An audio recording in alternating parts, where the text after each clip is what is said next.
সংশোধনী আইনের নামে কালা কানুন তৈরি করতে চাইছে। আমরা এখান থেকে পূর্ব মাদারীপুর কোলাঘাট থেকে আন্দোলনের সূচনা চলে আসছে, ধারাবাহিক চলে আসছে।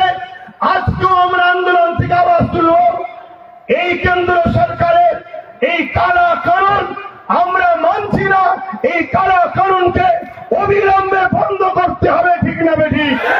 আওয়াজটা বলুন, ঠিক না বেঠিক? ঠিক তেমনি এখান থেকেই রাজ্য সরকারকে জানাবো, আপনি যে বড় আস্তে আস্তে সাইলেন্ট ভাবে মাদ্রাসা থেকে কোরআনের শিক্ষাকে তুলে দিতে চাইছেন, এই ষড়যন্ত্র আপনাকে বন্ধ করে মাদ্রাসাতে কোরআনের শিক্ষা যেভাবে ছিল ওইভাবে চালু রাখতে হবে, ঠিক না বেঠিক? বলুন, ঠিক না বেঠিক? যদি না হয় তাহলে আন্দোলন যেমন কেন্দ্র সরকারের বিরুদ্ধে চলছে, রাজ্য সরকারের বিরুদ্ধে